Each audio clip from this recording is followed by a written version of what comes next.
घुटने का पुराना कई बार ये इसके पीछे रीजन क्या होता है, आज हम उसको ही डिस्कस करेंगे। आपको घुटने में दर्द है, आप डॉक्टर के पास गए, आपने एक्सरे भी कराया और आपको बताया गया कि आपके घुटने में ये जो बना हुआ दर्द है ये गठिया की वजह से हो सकता है या बढ़ती हुई उम्र में आपस की टूट फूट, जिसे हम लोग ऑस्टियोआर्थराइटिस कहते हैं, उसकी वजह से भी हो सकता है।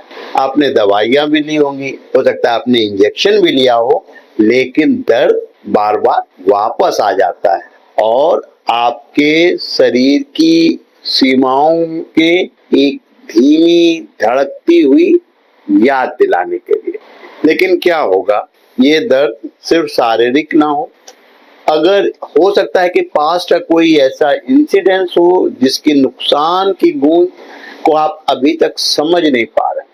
आपको लगता है कि शायद आपकी उम्र बढ़ रही है या आपको बताया गया ये बढ़ती हुई उम्र की निशानी है जिसकी वजह से आपको घुटने में दर्द। लेकिन आपको अगर ये बताया जाए कि ये होने वाला दर्द वो पास्ट का एक इमोशनल ट्रॉमा है जो आप अभी तक समझ नहीं पाए, आज हम उस कड़ी को जोड़ने जा रहे हैं जिससे आपको पता चलेगा कि क्या ये भी मेरे दर्द की वजह है। और ये कड़ी हो सकता है कि आपको जिस राहत के लिए आप भटक रहे हैं वो राह, तो आपके पेन का और इमोशन के बीच में क्या रिलेशन है, क्या कौन सा ये इनविजिबल रिलेशनशिप है। वास्तव में जो शारीरिक दर्द कई बार एक इमोशनल ट्रॉमा की वजह से होता है। ये सब हमारे दिमाग और शरीर को जोड़ने वाली एक शक्तिशाली इनविजिबल नेटवर्क से शुरू होता है जो अपने ब्रेन से अपने पूरे नर्वस सिस्टम के थ्रू एक कमांड सेंटर के पास पहुंचता है और उसके द्वारा जो आपको अनुभव होने वाली हर चीज को उसकी आपको इंफॉर्मेशन देता है, चाहे वो ठंडी हवा का झोंका हो या किसी प्रियजन को खोने का दर्द। ये एक कॉम्प्लिकेटेड इमोशनल ट्रॉमा है। तो साइंस ने क्या दिखाया, जब आप शारीरिक दर्द महसूस करते हैं तो मस्तिष्क के रास्ते सक्रिय होते हैं और ये उन रास्तों के समान होते हैं जो तीव्र इमोशनल ट्रॉमा को आपके दौरान एक्टिव हो जाते हैं। एक बहुत वास्तविक तरीके से आपके ब्रेन और एक टूटी हुई हड्डी और एक टूटे हुए दिल के बीच में कोई खास स्पष्ट रेखा नहीं खींचता, कोई डिमार्केशन लाइन नहीं होता, क्योंकि दर्द तो सिर्फ दर्द होता है। तो जब ये दर्द बना रह जाता है तो हमारी शरीर भी हाई अलर्ट मोड में आ जाता है और इसकी वजह से हमारे शरीर में एक इंफ्लेमेटरी रिएक्शन हो जाता है, क्योंकि कॉर्टिसोल और एड्रेनलिन जैसे हार्मोन आ जाते हैं जो कि एक्यूट कंडीशन कुछ दिनों के लिए तो काफी हेल्पफुल होते हैं, लेकिन जब ये क्रॉनिक कंडीशन हो जाती है तो ये सूजन बराबर बनी रह जाती है और वो हमारे दर्द का कारण बनती है। और इस साइंटिफिक स्टडी बताती है कि गंभीर जिनको दुख होता है उनके ब्लड में इंफ्लेमेटरी मार्कर्स का लेवल ज्यादा होता है और ये सूजन गठिया जैसी स्थितियों में एक प्रमुख कारण होता है। ये जोड़ों को कठोर मतलब टाइट हार्ड बना देता है, इन्फ्लामेटरी और पेनफुल बना देता है। वास्तव में जो रिसर्च है, जो साइकोलॉजिकल रिलेशन है और घुटने के पुराने के दर्द में एक डायरेक्ट रिलेशनशिप। एक रिसर्च कहती है जैसे जैसे आपका तनाव का स्तर बढ़ता है घुटने में पुराने दर्द का अनुभव होने की संभावना काफी बढ़ जाती है और ये एक विस्कस साइकिल बना लेता है। तनाव और दुख में सूजन और दर्द बढ़ जाता है और पुराना दर्द खुद ही अधिक तनाव और चिंता का अब कारण बन जाता है। इसलिए हम डॉक्टर जब आपके कार्टिलेज की तरफ बोल रहे होते हैं, कार्टिलेज की तरफ इशारा कर रहे होते हैं, तब वो तस्वीर का सिर्फ एक हिस्सा होता है। जो दुख आप उठाते हैं वो केवल आपके दिल में नहीं, आपकी बॉडी में भी इफेक्ट करता है और कई बार वो आपके दर्द का भी कारण होता है। इसीलिए जब होम्योपैथी डॉक्टर के पास जाते हैं, चाहे आप घुटने के दर्द को लेके जाएं, चाहे पेट दर्द के, वो आपके मेंटल और फिजिकल वेलबींग दोनों पे ही काम कर रहा होता है। तो वास्तव में जो घुटने का दर्द है, जब होम्योपैथी डॉक्टर के पास आप जा रहे हैं और वो होम्योपैथी डॉक्टर जब आपसे केस ले रहा होता है, आपसे पूछ रहा होता है, तब आपको ये नहीं सोचना चाहिए कि जब डॉक्टर आपसे ये सवाल पूछता है कि आपके मेंटल और फिजिकल लेवल में, तो आपको ये समझना चाहिए कि मेंटल लेवल का पूछना क्यों जरूरी होता है, क्योंकि कई बार इनके बीच में इनडायरेक्ट कोरिलेशन डेवलप हो जाता है और होम्योपैथी डॉक्टर उस कड़ी को ढूंढ रहा होता है जिससे वो आपके दर्द के कारण को जान सके और आपको आराम पहुंचा सके। अब आप सोचिए हमारा घुटना क्या करता है, हमारा वजन उठाता है, हमें झुकने में, लचीला होने की हमें अलाउ करता है, वही है जो हमारे जीवन में आगे बढ़ने की अनुमति देते हैं। अगर घुटने हमारे झुकने या हमारे मूवमेंट फ्लेक्सिबिलिटी कम कर देते हैं तो हमारी मूवमेंट रिस्ट्रिक्टेड होने लगती है और उसकी वजह से हमें स्टिफनेस महसूस होने लगता है और जिसकी वजह से हमारे बैठ के उठने में, हमें चलने में दिक्कत होने लगती है क्योंकि ये स्टिफनेस बढ़ जाता है। जब हम मेंटल रूप से परेशान होते हैं तो इसका हमारे फिजिकल लेवल पे भी असर आता है।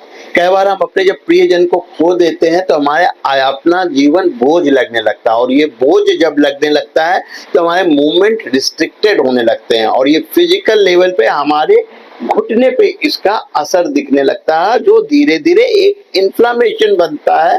कारण कॉर्टिसोल और एड्रेनलिन होता है, वो हार्मोन्स, वो केमिकल जो सिक्रीशन इनका बढ़ जाता है और एक क्रोनिक इन्फ्लामेटरी स्टेज डेवलप हो जाती है बॉडी में।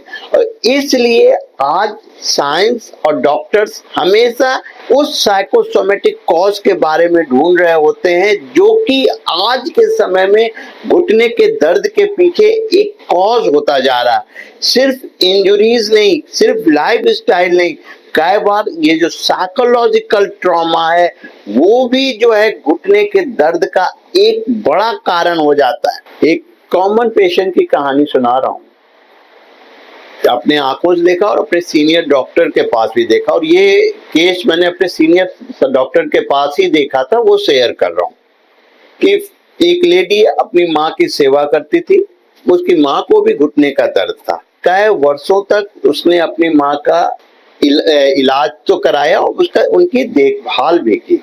अंत में जब माँ की मृत्यु हो जाती है तो लेडी, वो बेटी इमोशनली इतना अटैच हो चुकी होती है कि वो उसमें फंसी हुई होती है। उसकी पहचान एक बेटी और एक देखभाल करने वाली से जुड़ गई थी और आगे बढ़ना उसको उस वक्त अच्छा नहीं लग रहा था।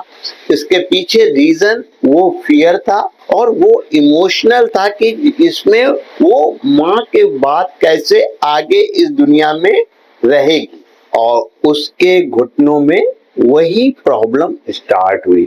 उसके शरीर वो शब्द बोल रहे थे जो उसका दिल नहीं कह सकता था कि मुझे अकेले अगला कदम उठाने में डर लगता है। ये एक ऐसा इमोशनल इंसिडेंस था जो कई बार शरीर बोलता है दर्द के रूप में, हमारा दिल, हमारा मन नहीं बोल पाता या समझ नहीं पाता अपने इग्नोरेंस की वजह से। टाकासोबो कार्डियोमायोपैथी के नाम पे भी इस तरह का एक विश्लेषण है, साइंटिफिक डिस्कशन है कि दुख जो है इमोशनली लोगों को थका देता है, जिसमें गहरी थकान होती है जिसे नींद भी दूर नहीं कर पाती। ये हमारे पाचन तंत्र को भी डिस्टर्ब करता है, जिससे हमारी मिचली या भूख न लगना जैसी प्रॉब्लम हो जाती है। कई बार चेस्ट में भी पेन होता है जिसका कि कोई डिस्कशन नहीं हो पाता है। हम इसको डिस्कस इसलिए कर रहे हैं कि जब भी आपको दर्द हो तो आप सिर्फ ये ना समझें कि ये दर्द हमें चोट लग गई थी, हम काफी देर तक खड़े थे और इसलिए हमें दर्द हो गया होगा, या बचपन में हम गिर गए हैं। हम आपको इसलिए ये टॉपिक डिस्कस कर रहे हैं कि आप समझ लें कि कई बार आपके शरीर में जो मानसिक रूप से छुपा हुआ दर्द है उसकी वजह से भी ये फिजिकल सिम्टम्स आ जाते हैं, जिसको कि हम इग्नोर करते हैं। और जब होम्योपैथी डॉक्टर्स इस तरह के सवाल आपसे पूछते हैं तो आप समझ नहीं पाते कि वो मुझसे ऐसा सवाल क्यों पूछ रहा है। तो इसके पीछे एक प्योर साइंटिफिक रिलेशन होता है, वो केमिकल्स होते हैं जो कि बॉडी के अंदर इन्फ्लामेशन पैदा करते हैं, और वो इन्फ्लामेशन जब क्रॉनिक रूप से आता है तब उस आपके शरीर में पेन पैदा करता है। जब आपको ये प्रॉब्लम हो जाती है तब आपको होम्योपैथी डॉक्टर के पास जाना है, या जिस डॉक्टर के पास जाना है वो आपको जो सजेस्ट कर रहा है आप उसको फॉलो करें, साथ साथ एक्सरसाइज करें। जिस तरह की फिजियोथेरेपी का एक्सरसाइज डॉक्टर आपको सजेस्ट कर रहे हैं वो एक्सरसाइज बहुत रेगुलरली और सिंसियरली करें। और एक बात याद रखें, सिर्फ पेन किलर खा के काम ना चलाएं कि दर्द खत्म हो गया आपने दवा बंद कर दी, या उन दवाइयों के तलाश में मत रहें जिससे सिर्फ आपका दर्द खत्म हो रहा। कारण यह है कि उनका प्रोलॉन्ग साइड इफेक्ट होता है। आपको उस ट्रीटमेंट की तरफ जाना है जो डिजीज के बढ़ने को रिस्ट्रिक्टेड करे, आपके पेन को भी कम करे, आपको आराम दे, आपके मूवमेंट को आराम दे, साथ साथ आपकी स्टिफनेस को भी कम करे। होम्योपैथिक सिस्टम ऑफ मेडिसिन में बहुत सारे दवाइयां हैं, और homeopathic system medicine in cases में इसलिए बहुत अच्छा हो जाता है क्योंकि ये मेंटल कॉज को भी कंसीडर करता है, उसको भी ढूंढ के लाता, उन दोनों के बीच में कोरिलेशन करता है, जो कि कई बार आपके दर्द का एक इनविजिबल कारण होता है। होम्योपैथी में rhus tox, calcarea fluor, aurum met, staph, causticum, कैलियाउट, इस तरह की सैकड़ों दवाइयां हैं जो कि आपके घुटने के दर्द को कंट्रोल करती हैं, आपको आराम देती हैं। अगर आपको भी घुटने का दर्द है तो अपने डॉक्टर के पास जाएं और अपनी समस्या का पूरा वर्णन करें। फिर हम मिलेंगे एक नए वीडियो में।